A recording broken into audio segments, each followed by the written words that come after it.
Bethany Manctalo here. Welcome to our Millwall Fans Show with some new voices, but the same focus, just everything Millwall. Enjoy! Well, welcome to the 25-26 season of Millwall No One Likes Talkin's Our Millwall Fans Show. I'm your host, Eamonn Barclay, and I'm excited to be here with the fantastic No One Likes Talkin team, Craig Wilson. Hello. Hello there, Eamonn. Hi, everyone. Stan Godwin. Hello. Hello, Eamonn, and good evening, everybody else. And Dave Hart. Hello. Hello, Eamonn, and hello to everybody listening. And hello to all our listeners too. Well, that's from me anyway. Not everybody likes them, but they don't care. We do.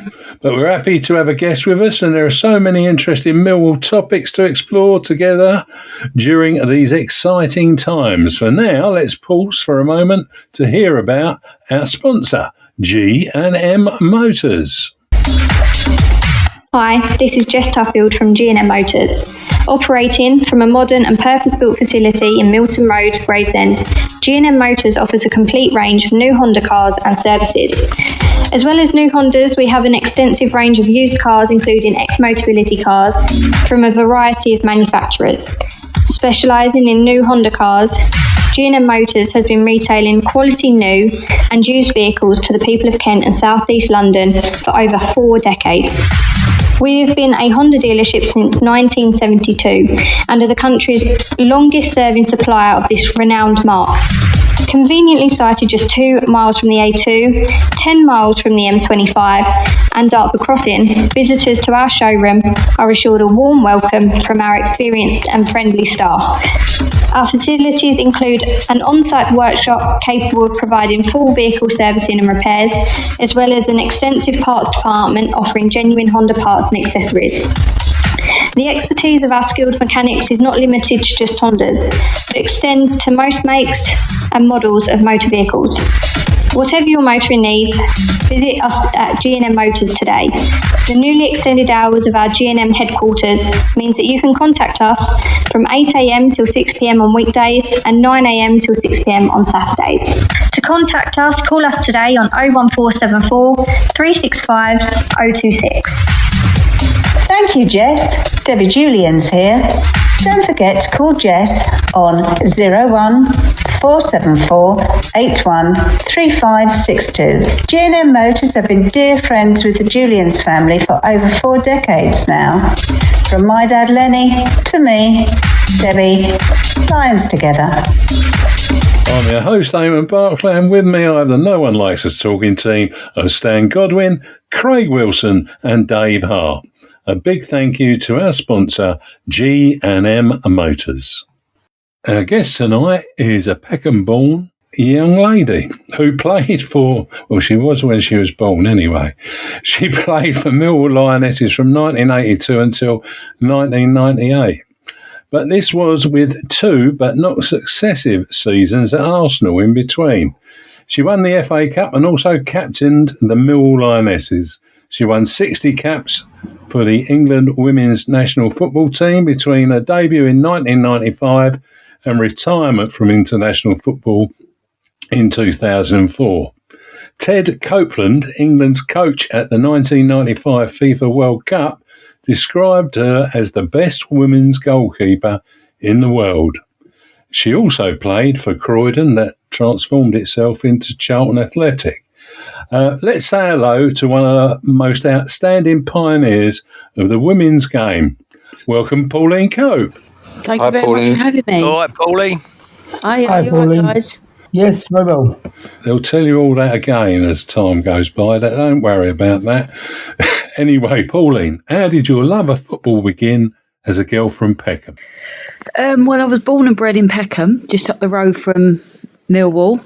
Old Kent Road, an Old Kent Road girl. I just started playing from knee high with my brother Johnny in the park with his friends, and playing in the primary school in the playground with all the boys. I was the only girl that played football, but to me it was weird that none of the other girls wanted to play. To me, it was just a natural thing to do. I hope you treated your brother well. after all those years. I did. He came to watch me. I didn't know at the time when I made my debut for England away to Germany. My brother turned up. I couldn't believe it. It was lovely. And unfortunately he passed away in 2017. So, oh well, God rest he's him. no longer here. Bless him. Yeah. Thanks for that, Pauline. Hi, Pauline. It's Dave here. Thank you. Well, it's good to hear you talk about your older brothers taking you on to teach you to play football. But what inspired you to become a goalkeeper? And how did you train for that role? This is really weird because I was originally a centre-half. And one game, the goalkeeper didn't turn up. I must have only been about 14. And they thought, who's the most nuttiest one on the team? and they stuck me in goal. And as they say, the rest is history. Somewhere I had natural talent to be a goalkeeper. So it was by default, really, that I got put in goal. And as I said, the rest is history. It was weird because I didn't actually start training as a goalkeeper, like proper sessions, until I got an England squad when I was 26. And then I had my coach, my proper goalkeeper coach, when I was 30 at Charlton Athletic. Wow.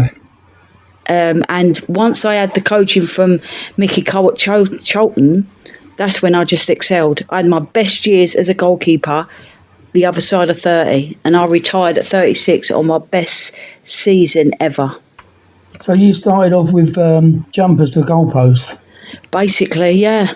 So you spent quite a lot of time at Millwall. Is there any staff or player that's impressed you at the club? Well, I mean, my best mate, Lou Waller, she also played for Millwall for many. She was like one club player. She was at Millwall for many years, and she played for England as well. Technically, one of the best players I've ever seen. Hope Powell, who went on to be the England manager, started her career at Millwall. Katie Chapman, one of the best England players, centre midfield players we've had, started her career at Millwall. One of the best centre halves England's had, Mary Phillips. Yeah. She started at Millwall. You know, Jill Flaherty played for England, Millwall. So, you know, Millwall have produced some excellent players for England. And probably the most outstanding, one of the ones that stands out the most in terms of coach is Jim Hicks. You know, when we won the FA Cup with Millwall, we had a very young and experienced players, a good mix. And he done it brilliantly with them. You know, we had such a good connection with the younger players and the senior players. And he was so devoted, and he worked for Millwall at the time as well. But he was so devoted to making us be as good as what we was. Well, that works. It did work really well. Hi, Pauline. It's Craig here. Hello, Craig. How are you? Not bad, thanks. Not bad, thank you. What were the highlights of your Millwall career? Hand on heart, winning the FA Cup at Upton Park. Great place to win it. Great place. Yeah, it was just, it was, you know, as a kid, everybody, as a kid, boy or girl, would have played in the park and won the FA Cup in the park with their mates. You know, even to this day, unless you've played in the FA Cup, unless you've won it, you really can't describe the feeling. And to win it with Millwall, the club that I grew up with, the club that taught me everything I knew about football, and being in the same team as my best mate Lou, we're still mates now, like 40 odd years down the line. That was really special. And, you know, all throughout my career with Millwall, no one liked us, but we didn't care. You know, Exactly. We played tough. We played fair, but we were tough. We didn't roll over for anybody. We didn't, you know, we just, we were girls from South London, and we put Millwall Lionesses on the map, and people hated playing us. But I loved every minute of it. Oh, fantastic. Your experience at Millwall led to two separate opportunities at Arsenal. How did those opportunities arise, and how did you come to return to Millwall?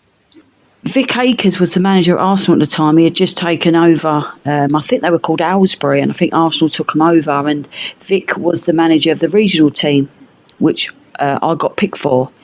And, we used to train at the JVC Centre at Arsenal, and as you can imagine, the facilities at Arsenal, especially back then when we had nothing, was, second to none. And, he just said, I'd love you to come and play for Arsenal.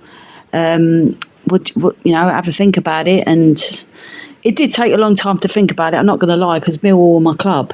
But I think the draw of playing for Arsenal was just too good to turn down, to be fair. And, when I went, again, I won the FA Cup, and, and I won, not only did I win trophies at Millwall, I went to Arsenal and won trophies at Arsenal. So, for in terms of trophies, I got proof that it was a good move, because I won the league, I won the FA Cup, I've won the League Cup, won the league.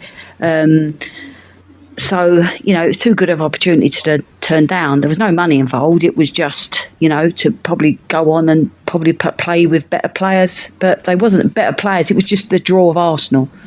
And going back to Millwall, it was all through my mate Lou. Lou stayed at Millwall. And we was having a chat. And I think what it was, when I won the league with Arsenal, we won it in an away game, and we was all celebrating, and we was in the changing room, and Vic Akers come in and says and started having a go at us because we didn't play well. And I'm thinking, hang on, we've just won the league, mate. And then I thought, I don't need to hear that. And then Lou chat with Lou, and she said, why don't you come back to Millwall? And I'm like, do you know what? That's where my home is. That's where I'm going. And I went back to Millwall. Love that. Hello, Pauline. Stan here. Hello, Stan. How are you? All right? I'm really good. You? Yeah, not bad, not bad. You weren't the only Millwall Lioness from that time to gain international recognition. When England called you, you were still at Millwall. What was the highlights of your 9-year international career? Getting to our European Championships. Well, first of all, getting to a World Cup in '95. And getting to the European Championships in 2001. And playing for England at Upton Park. Unfortunately, sorry guys, I am a West Ham fan. We won't hold that against you, Pauline. No, but because obviously I played for Millwall. I was born and bred in, born and bred in Peckham. How could you not have a soft spot for Millwall? So I always look out for their results. But yeah, playing for England, unless you've done it, it is so hard to describe the feeling of singing the national anthem. Every time I would sing it, I would have a lump in my throat. And it was the most amazing and proudest moment of my life. I sung it 60 times, and it was just as good the last time as it was the first time. Amazing. Ah. Right, another question for you. Football was the same game in your day as it is now, but what has brought the women's game to the position it is in today, and what about the England goalkeepers that followed you? Right, so the biggest change is the investment, social media and TV coverage. They're making a career out of it now, where back in the day when I was playing for Millwall or any other club that I was playing for, when I was playing for England, I had to take annual leave or unpaid leave, where now they're full-time pros. But it's got all to do with the investment, the belief in sponsorships, and like I said, the media coverage. And a lot of clubs now are coming on board with taking a women's team, which has got a massive advantage to the players now.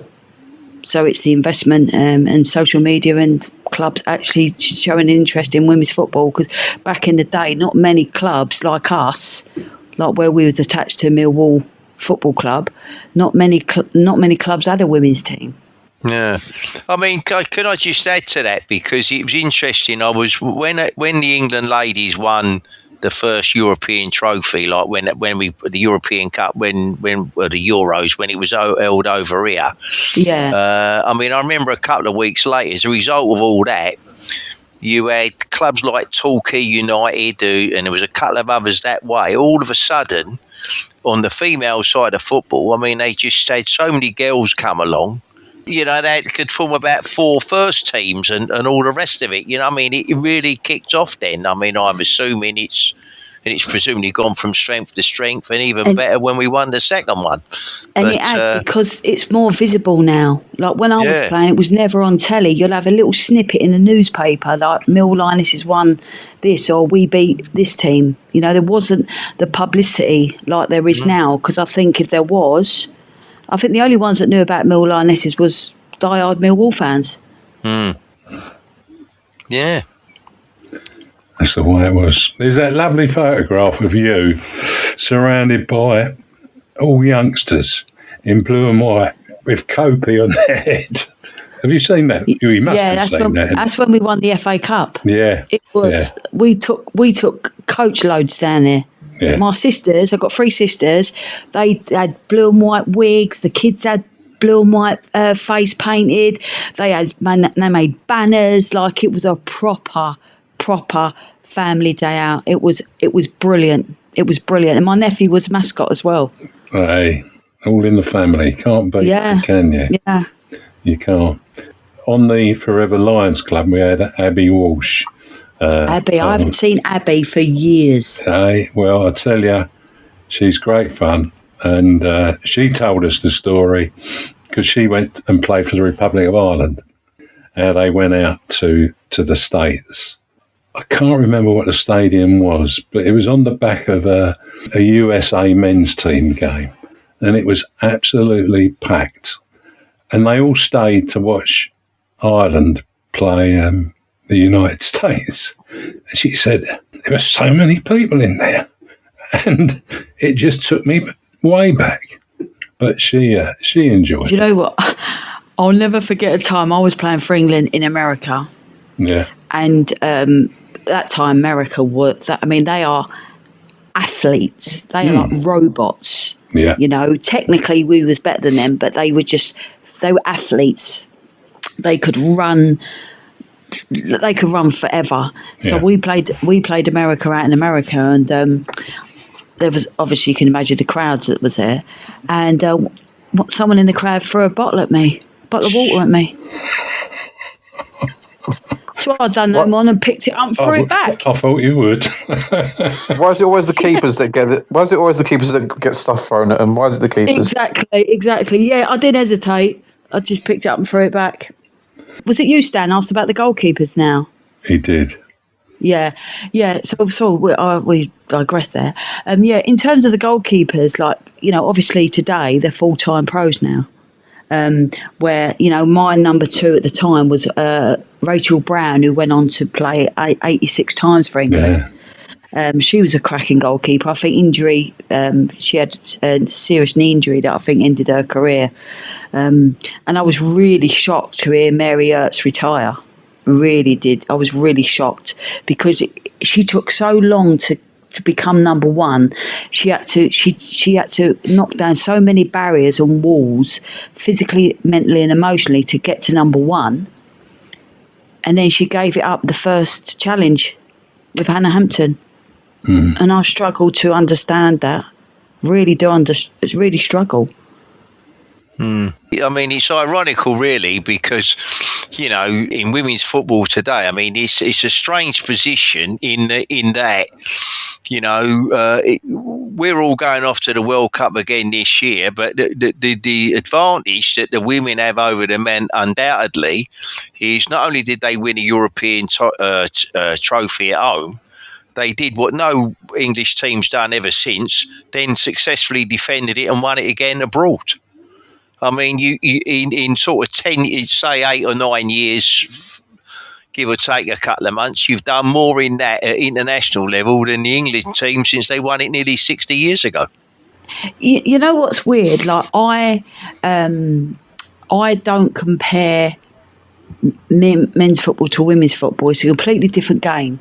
And I'm one of these people that I'm a big supporter of women's football, obviously, playing it. But I can't defend when people say the women should be paid the same as the men. I totally disagree. Purely because a lot of the money that comes, the wages, are through fans and, sponsorships. A lot of the women's team now, I bet every year they're in the minus when it comes to, I don't think a lot of teams actually, the clubs make money from the teams. Does that make sense? Yeah. It's so, the women's team, we won back-to-back European titles, but I think it's not fair on the men that people compare it to the men didn't do it. Do you know what I mean? Like, you wouldn't compare, you wouldn't compare like apples and pears. Exactly. You wouldn't compare a female, an English female winning Wimbledon compared to a male winning Wimbledon. It's just, even though it's the same rules, it is different. It is different. No, I mean it's been a great pleasure to watch. I mean, I never forget when they won it on the first occasion. Just prior to that, I remember turning over and watching that Alex Scott documentary that had been made about women's football in the build-up for the Euros, right? And I watched it from start to finish, and now clearly, that was an eye-opener for me, because my view was at the time that had we not have had COVID and all of that, in actual fact, women's football was starting to grow then big, but everything come to a grinding halt because of COVID, and it was starting now. But had that had not have happened, the view was that the women's football would have been a lot bigger than it was when they won it. And it was a real eye opener for me when I watched it, and I thoroughly enjoyed it. I'm glad you did, because it does. Not everyone's a supporter of women's football. And I'm not one of these ones that wants to ram it down people's throats. Like, if you don't like watching curling, you wouldn't put curling on the like, you would turn the channel over. So when you hear people criticising, women's football's on the telly, we'll turn it over and watch something else. We're not asking you to watch it. I do feel we have a right now to be on telly. And And the good thing is now with women's football, whereas before, like when I was playing, it was just friends and family and diehard Millwall fans that would come and watch you. Now that go and watch football is genuine football fans. They don't necessarily know any of the players personally, but because they play for the club that you love, people will go and watch their women's team. Yeah. Absolutely. Good point, well made. Well, Pauline, you've had an incredible list of honours. I think we touched on many. Women's Premier League winner 3 times. The FA Women's Cup winner 4 times, Women's League Cup winner 4 times. In 2008, you were inducted into the English Football Hall of Fame. You were allotted 106 number 106 when the FA announced their legacy numbers scheme to honour the 50th anniversary of England's inaugural international. With all that happened, would you do anything differently if you could do it all over again? And on art, no. I loved every single minute. I loved every single booking I got. I loved every single sending off I had. I loved every single row I had with the opposition supporters. I just loved everything about. I don't regret joining a club, leaving a club. I've made friends for life. I've made enemies for life. I've been to countries, that I would never have gone to had I not played football. Playing for your country is one of the best feelings in the world, and unless you've done it, it is so hard to describe the feeling. Yeah. it's hand on heart, I wouldn't do it. I wouldn't change a thing. I envy, I'm jealous of what the players have got today in terms of the financial side of it. But no, I wouldn't change. I'd do it all again for nothing, just like I did back in the day. That's pretty honest. However, I have heard you say, when I've done some of the research, you might have liked to have been born much later than you were. Oh, listen, look, because of what they got today, I was probably born 25 years too early. Yeah. But that doesn't mean that I wouldn't change. No. What I had. I had some of the best times of my life, some of the funniest times of my life. I'll just tell you a funny story. There was a guy who used to follow Arsenal. His name was Ken. And all he did was abuse me every single game. Oh. And then I joined Arsenal, and I was the best thing since sliced bread. And then when I left, I'll never forget, I was playing for Charlton at Gravesend and Northfleet Ground. We was playing Arsenal, and he was in the stand, and he shouted at that. It must have been about 100 at the time. He went, "That Pauline Cope, she should have retired years ago." And I went, and I was just about to take a goal kick. And I stopped, and I went, "Yeah? And you should have been dead years ago." And then, as I come off the pitch, he followed me. He come running down the stairs, followed me to where the Dugget is, where you walk through, and he started abusing me again, right? So I thought, you're going to get it now. So I picked up a bottle of water, a drinks bottle, and it had water in it. I thought, no, you need the sticky stuff. You need the orange. So I just picked up the water bottle and I was just squirted all the orange in his face. Because I was so angry. So angry with it. You know, and one more funny story. I was playing up at Doncaster. I had a really good rapport with the Doncaster Bells fans, and they stood behind the goal, and they shouted it was like, what did they say? They went, "Here, G up, Corpy. Ain't it about time you retired?" And with that, I had a one-on-one with Kaz Walker, and she was one of the best centre forwards England's had. Yeah, I had a one-on-one with her. Saved it, smashed it upfield, we went and scored. And as I walked back, the fans went, "But Bayek, you're still best in league." But I used to have some really good banter with the fans and a few good rows as well. Well, we can't blame you for that. And I've got to say, there's a lot more stories out there, Pauline. You'll have to come back. Listen, there's a lot I can't tell you as well. Yeah, but there's still a good few that you can, so you'll have to come back again. But before you leave most definitely, Pauline, I've got Ted's prediction league. Ted is one of our team, but it's his night off. There are 3 matches we want your score predictions for. Yeah, well, I've been doing my research, haven't I? Oh, well, I sent you that, didn't I? Yeah. Research. So the first one is Millwall versus Portsmouth. What do you reckon? Well, I'm going 3-1 Millwall. That's good for me. Southampton versus Charlton? 3-1 Southampton. Oh, it had to be. Wrexham versus Ipswich Town? 2-2. 2-2. That's a good Desmond. call. That's a good call. Very good call. Thanks for those predictions. There is a chance you might win a prize, but Ted hasn't told us yet what the prizes are. But I'm sure he will. You never know. If you get them all right, you'll be in the prize pod, I tell you. Pauline, beyond that, we really appreciate you joining us. No, it's been a pleasure, guys. Really enjoyed it. And yeah, I may be a West Ham fan, but I have got Millwall in my heart as well. Yeah. I know it sounds weird, but after playing for the Lions and knowing singing the "No One Likes Us, We Don't Care" about 1 million times, how could you not love Millwall? You can't forget those lyrics. That's the reality, isn't it? We've all been fascinated by your insights, and we all look forward to you being inducted to the Forever Lions Club.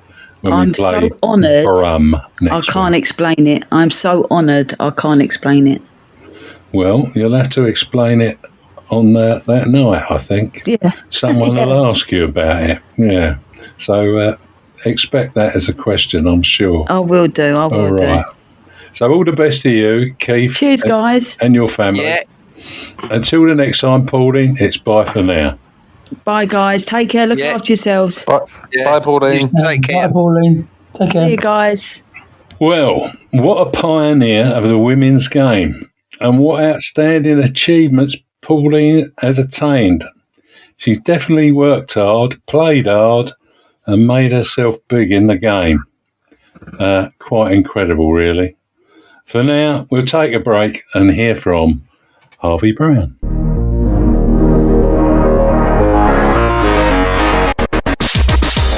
Hi, Harvey Brown here. I am proud of the Lions Food Hub, which is jointly owned by Kelly and Ellen Webster, and they have been supporting families within our community on Millwall match days. If you would like to donate to them, they have a match day donation hub at the SE16 bar at Coldblow Lane, end of the ground, where they accept any food or money and toiletry donations. If you can help, any donations will be received with thanks.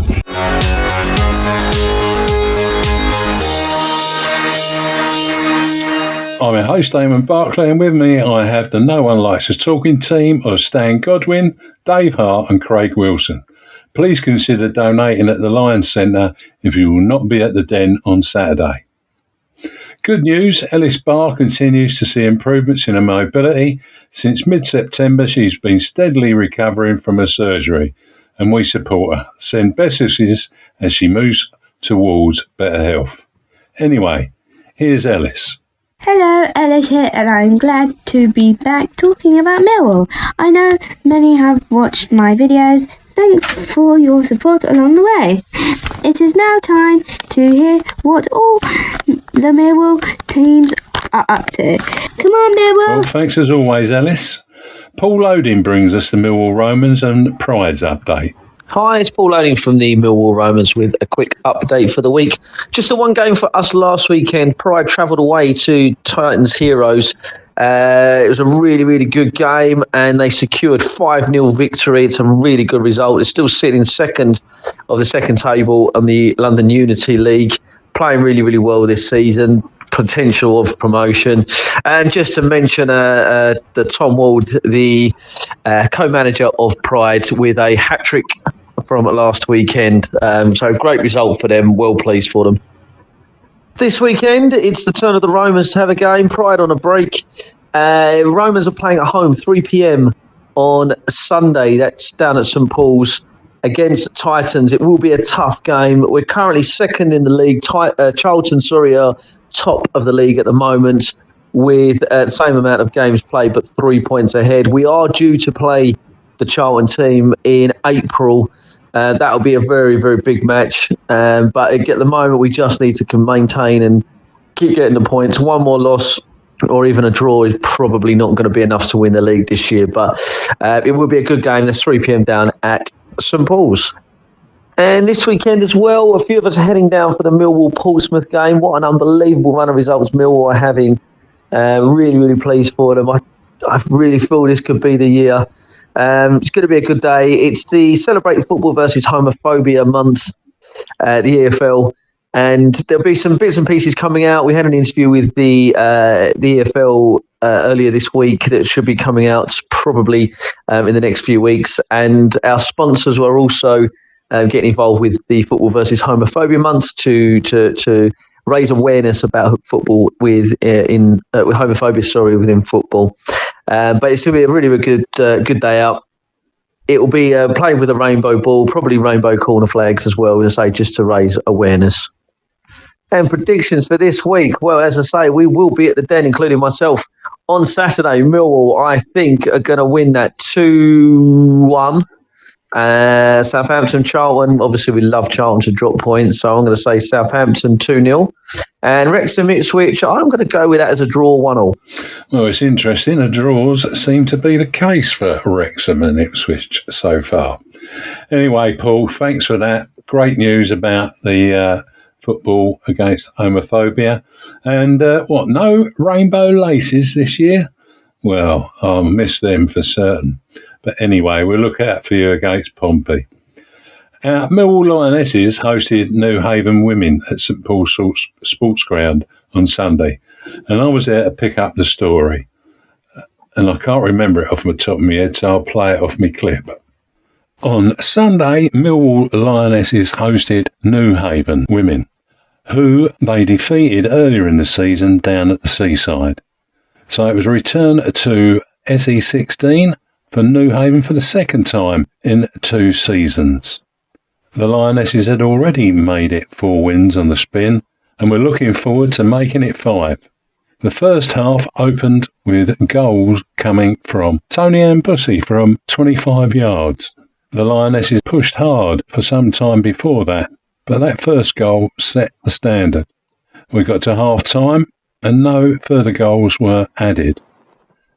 The second half opened with Kira Watlin scoring a great goal as she was taken on by 2 defenders and managed to strike between them just inside the goal area, and it was a great strike. Late on, there was one more goal for Maisie Joyce, who took a header from a corner and tucked it straight in the back of the net. That's 4 goals in 4 games now for Maisie. She's having a great season. In the 86th minute, New Haven Women did get a consolation goal, but that's about all it was. And the game finished Millwall Lionesses 3, New Haven Women 1. There was some great news as well for players returning to action. Millwall started with club captain Jordan Butler, who was back for the first time in a while, but the biggest boost was seeing Ella Bailey playing after 448 days away through injury, and she came on for a cameo appearance in the second half. Good luck to Ella Bailey. On Sunday, the Lionesses travel not too far, but just down the line to Dartford to face the high-flying team that they are. Well, yeah, that was some game, really, and some winnings in amongst it. And yeah, they have now played 5 and won 5. Good return. But they go to Dartford, and that could be very different. We'll have to see what happens. But their heart's in the right place, and they're scoring goals for fun. Let's hope that that's what we see. Details on that fixture will be at the end of the show. So from talking about the women's game, we go on to what happened last Saturday afternoon. Well, Sheffield Wednesday avoided becoming the first team in the English Football League history to lose 9 games in a row without scoring. Of course, we had to help them out in some way. Jamal Lowe was the one who found the net, giving Wednesday what was a deserved second-half lead, when we didn't start as we had in the first half. It did not last long, though. A powerful shot on goal from substitute and low knee Tom Watson led to an own goal by Cole McGee. Levelling the score, another substitute, Macaulay Langstaff, then scored from an Aziz assist for what would prove to be the winning goal a couple of minutes later.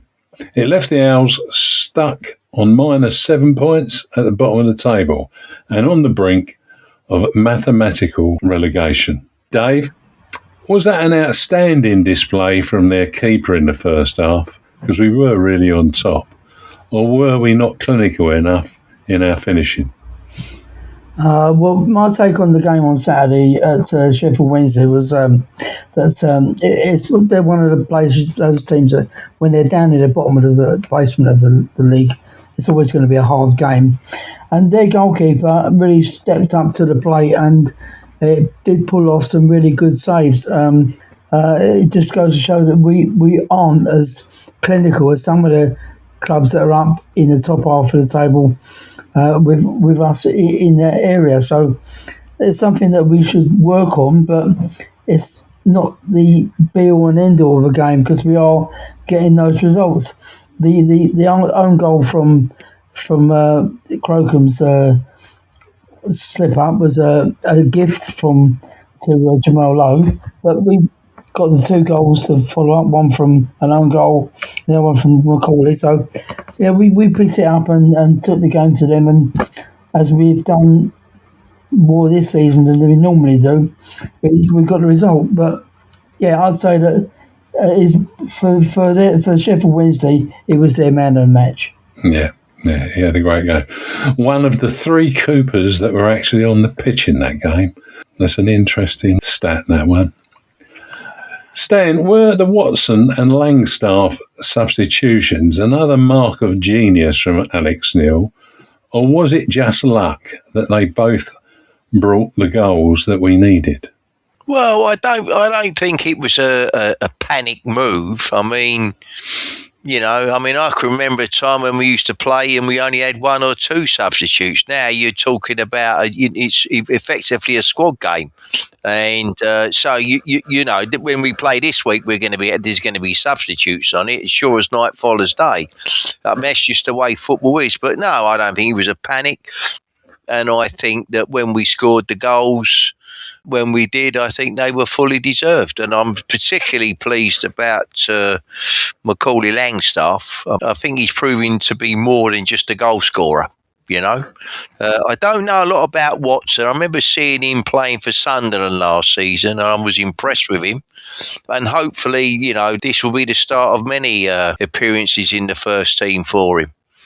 So, no, I was quite pleased with it all as it went, and I thought we fully deserved to win the game at the end of the day. I don't think there was anything lucky about it. And that's it. Lovely. Thank you, Stan. Good points, well made. Craig, did we fail to utilise Bannon effectively again?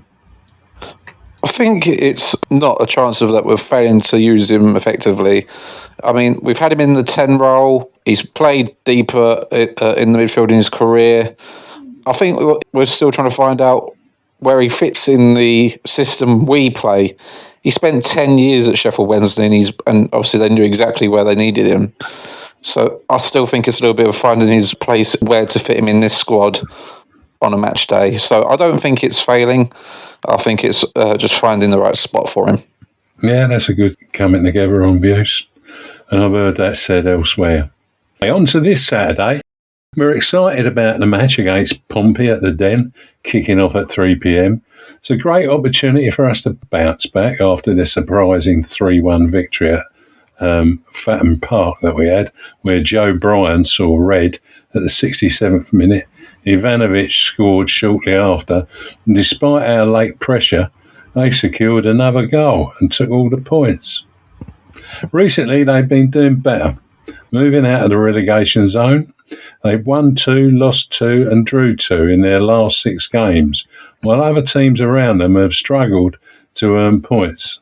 Just last Tuesday, they beat our neighbours from Greenwich 3-1. This has brought them to 4 points above the relegation zone with a game in hand. Looking at our last 6 matches, we have 1 draw, 4 wins, and that unfortunate loss that we should never, ever have had. Remember, some of our players are still returning from injury, Smallbone, Kelly, to name a few.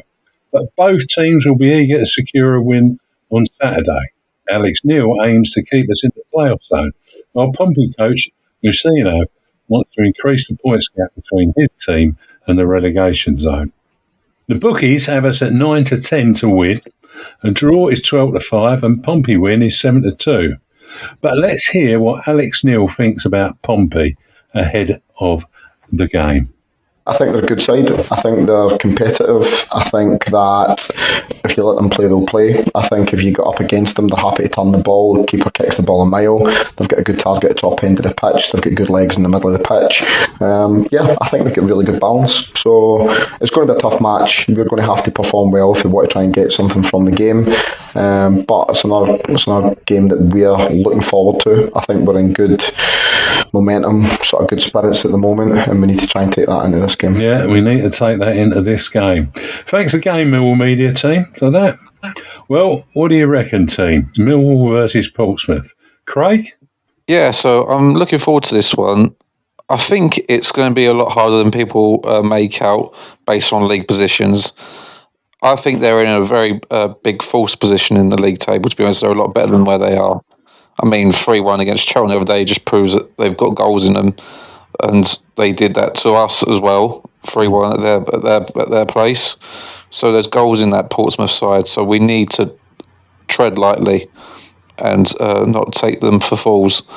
I still think we're going to go on to win the game. I think we're a lot more a different side than we were when we went to their place earlier in the season.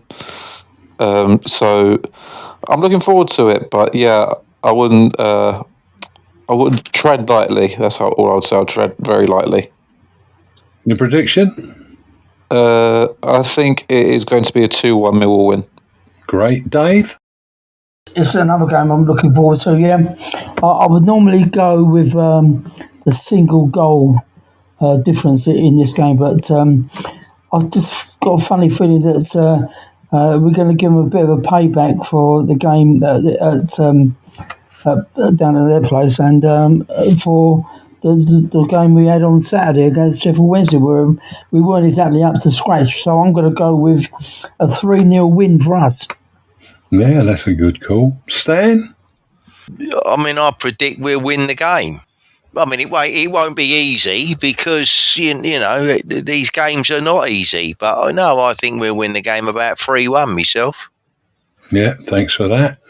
Well, those are some interesting thoughts. We all look positive, and I look forward to seeing how my prediction for a 4-1 win for us turns out. It'll be a good day if we do. So what about your predictions for the other two games? First of all, Craig, Southampton, Charlton, Wrexham, Ipswich. Southampton, Charlton, I'm going for a 3-1 Southampton win. And then Wrexham, Ipswich, I think is going to be a surprising 0-0. Okay. Dave? Well, I'm going to go for another 3-0 for Southampton over Charlton. And I'm going to go with 1-1 for Wrexham. Well, I see Southampton defeating Charlton 3-0 and Wrexham and Ipswich having a draw 1-1. We also have Stan to ask questions of. What's your shout on these two? I think Southampton will beat Charlton, probably about 3-1. Okay. And with regards to Wrexham and Ipswich, I think that Wrexham will win the game by the odd goal. So it'll either be 1-0 or 2-1. But I fancy Wrexham to win that game. So which one are you going for? Well, we'll say 2-1. Okay then, thank you. We also have a prediction from Nick Wythe of the Facebook Millwall Sicily site.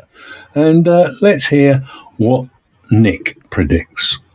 Hello everyone, my predictions are Millwall 3, Portsmouth 0, Southampton 2, Charlton 1, and Wrexham 1, Ipswich 2.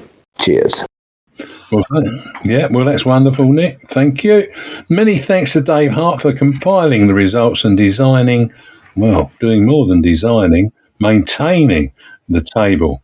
Your efforts are really, sincerely appreciated. We'll take a break there and listen to Bethany talking about the Millwall Community Trust. The Millwall Community Trust runs over 100 football multi-sports courses, run during every school holiday and vary from a week to 3 days and even 1 day. The day runs from 10 a.m. to 3 p.m. and is open to boys and girls for all abilities aged 5 to 13. Check out the Millwall Community Trust website. I'm your host, Eamonn Barclay, and with me I have the No One Likes Talkin team with Stan Godwin, Dave Hart and Craig Wilson. The Trust annual report is out and it makes for compelling reading about what they do. Download a copy from social media. Well, we're all looking forward to the next game, but in the meantime, here are a few matters that are of interest to Millwall fans and those people who are just interested in football in general. We have 3 more themed games until the end of the season. Saturday the 21st of February v Portsmouth, Rainbow Ball, and Saturday the 14th of March v Blackburn Rovers Community Day. Monday the 6th of April versus Norwich City, Junior Lion Takeover Day.